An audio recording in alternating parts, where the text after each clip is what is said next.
여러분 한 주일 동안 안녕하셨습니까? 새누리TV의 강요엘입니다. 오늘은 구름이 사람이다라는 제목으로 말씀을 드리도록 하겠습니다. 신구약 성경에는 인류를 구원하실 메시아가 이 땅에 오실 때 구름을 타고 오신다고 말씀하고 있습니다. 예를 들어서 이사야 19장 1절에 보면 여호와께서 빠른 구름을 타고 애굽에 임하시리라 그랬습니다. 그러니까 구름을 타고 세상에 오신다는 말이 되죠. 구약에는 특별히 다니엘서의 구름에 대해서 예언하고 있는데 다니엘 7장 13절 인자 같은 이가 구름을 타고 와서 그랬습니다. 신약성경은 재림의 구름에 대해서 마태 24장 30절 인자가 구름을 타고 능력과 큰 영광으로 오는 것을 보리라 그랬습니다. 우리 기독교인들은 이 구름을 보통 하늘에 떠 있는 물리적 구름으로 많이 해석합니다. 그러나 성경은 영이신 하나님께서 말씀하시고 기록하셨기 때문에 영이신 하나님의 위치에서 이것을 해명해야 됩니다. 그러므로 예수님 또 재림주가 타고 오시는 구름은 신령한 구름이라 그래요. 이 신령한 구름을 더 쉽게 해석하면 뭐냐면 거듭난 성도를 말하는 것입니다. 일대지로 구름의 생성 원리에 대해서 살펴보도록 하겠습니다.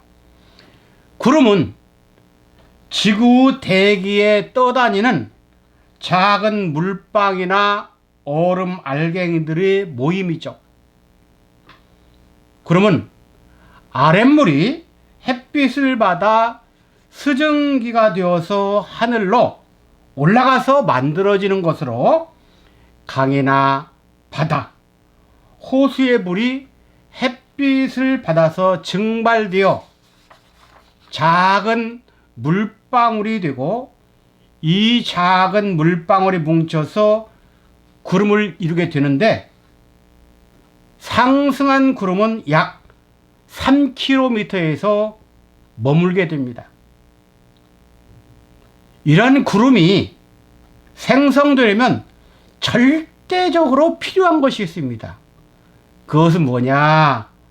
태양입니다. 태양의 세 가지 합력을 통해서 구름이 생성된다 그 말이에요. 그럼 우리는 이걸 영적으로 알아봐야 되겠죠? 자, 먼저 태양은 성부 하나님을 상징합니다. 시편 84편 11절에 하나님은 해요 그랬습니다. 그럼 두 번째, 햇빛이 필요합니다. 햇빛은 성경에서 성자 예수님을 상징합니다. 말라기 4장 2절 내 이름을 경외하는 너희에게는 의로운 해가 떠올라서 치료하는 광선을 바라리니 우리의 죄를 치료하고 병을 치료하는 예수를 해의 광선으로 말했습니다. 그 다음 세 번째는 태양열이 있어야 되겠죠. 태양열은 우리를 더웁게 하죠. 따뜻하게. 이건 성령 하나님을 상징하는데 성령께서는 우리의 마음을 감화감동 또 말씀을 들을 때 성령의 따끈따끈한 역사를 해주죠. 해서 누가복음 24장 32절에 엠마오로 내려가는 두 제자에게 예수가 성경을 풀을 때 우리 마음이 뜨겁지 않더냐 그랬어요. 그 뜨겁다는 것이 성령의 역사인 것입니다. 이렇게 구름이 생성되려면 세 가지 조건이 필요하다. 성부 하나님, 성자 하나님, 성령 하나님, 삼위일체 하나님이 절대적으로 필요합니다. 그래서 창세기 1장 1절 태초에 하나님이 천지를 창조하시니라 할 때 천지 창조를 삼위 하나님께서 하셨어요. 그래서 거기 하나님이라는 원어가 엘로힘 해서 신들을 말합니다. 복수. 삼위일체 하나님을 말하죠. 자, 이렇게 구름도 생성되려면 삼위 하나님의 역사가 있어야 된다는 것을 말씀드렸습니다. 다음으로 두 번째 되지. 구름의 영적 의미는 무엇인가? 그러면 삼위 하나님을 통해서 구름이 생기는데 이걸 성경적으로 어떻게 알아야 됩니까? 물어봐야죠. 하나님께, 성경에게 물어봐야죠. 자, 첫째, 구름은 믿음의 사람들을 가리킵니다. 히브리 12장 1절에 보면 우리에게 구름같이 둘러싼 허다한 증인들이 있으니 그랬어요. 여기에서 구름같이 둘러싼 허다한 증인은 히브리 11장에 나오는 믿음의 증인들을 말합니다. 히브리 11장은 믿음의 장이라고 목사님들이 많이 말씀하시잖아요. 거기에 믿음을 대표하는 믿음의 선진들 이름이 16명 기록되어 있어요. 그런데 특이하게도요, 이스라엘은 여자의 이름을 안 넣는데 거기에 16명 믿음의 선진들 가운데 다섯 번째 아브라함의 아내 사라가 들어있고, 10번째 여리고 기생 라합이 들어가 있어요. 그러면 여기에서 사라와 라합이 왜 들어갔을까? 이게 성경의 또 숙제겠죠. 어쨌든 예수님은 이분들이 증거한 대로, 예언하신 대로 이 땅에 오셨습니다. 그러면 예수님이 오셨다는 것은 이들을 통해서 왔으니까 이분들이 신령한 구름이라는 얘기죠. 그래서 히브리 1장 1절과 2절 말씀을 보면 이 내용이 더 쉽습니다. 옛적에 선지자들로 여러 부분과 여러 모양으로 우리 조상들에게 말씀하신 하나님이 이 모든 날 마지막에 아들로 우리에게 말씀하셨으니 그랬어요. 그러니까 믿음의 선진들이 신령한 구름이 되었고 예수님을 모시고 온 거죠. 이게 구름입니다. 두 번째는 구름은 물과 성령으로 거듭난 성도를 말합니다. 요한복음 3장 5절에 보면 예수님이 그랬죠. 사람이 물과 성령으로 나지 않으면 하나님 나라에 못 들어간다 그랬어요. 요한복음 3장 3절에 보면 예수님이 다시 말씀합니다. 사람이 거듭나지 아니하면 하나님 나라를 볼 수 없다 했습니다. 여기서 거듭나다, 이건 헬라어 원어를 해석하면 위에서 그래요. 위, 하늘에서. 그러니까 거듭났다 그 말은 위라는 하늘에서 난 사람을 말한다 그 말이에요. 이것을 예수님은 물과 성령으로 나야 된다 그랬습니다. 물과 성령은 뭐예요? 하나님의 신령한 생명수죠. 에스겔 성전에 나오는 신령한 생명수, 그걸 말씀 또는 성령이라 이렇게 요한복음에 나옵니다. 세 번째 구름은 하나님의 말씀인 비를 내리는 말씀의 전파자를 의미합니다. 전도서 11장 3절 구름에 비가 가득하면 땅에 쏟아지며 그랬습니다. 여기에서 비가 뭐냐? 하나님의 말씀을 교훈해요. 신명기 32장 2절에 나의 겨우는 내리는 비요 나의 말은 맺히는 이슬이요 그랬습니다. 그러니까 비는 하나님의 말씀, 즉 이른 비는 초림의 말씀, 늦은 비는 재림의 말씀을 말하죠. 야고보 5장 7절과 8절에 이른 비와 늦은 비라는 말이 나옵니다. 그러니까 이른 비는 초림 예수님의 말씀을 통해서 십자가 구원, 그리고 또 부활받은 성도, 재림의 말씀인 늦은 비는 열매가 탄탄하게 잘 익게 하는 구원 완성의 재림의 말씀입니다. 다시 말하면 구속사 말씀을 통해서 구원이 다 완성된다는 말씀이 되겠습니다. 그런데요, 유다서에 보면 이런 말이 있어요. 비를 내리지 않는 구름도 있다는 거예요. 유다서 1장 12절에 보면은요, 이렇게 있어요. 자기 몸만 기르는 목자요, 바람에 불려가는 물 없는 구름이요, 죽고 또 죽어 뿌리까지 뽑힌 열매 없는 가을나무요, 그랬습니다. 목사가 자기만 먹고 살고 목회하는 거, 그게 물 없는 구름이랍니다. 그런데 여기 성경에서는 어떤 사람을 대표로 말하고 있냐면 가인, 발람, 고라, 이 세 사람을 대표로 얘기했어요.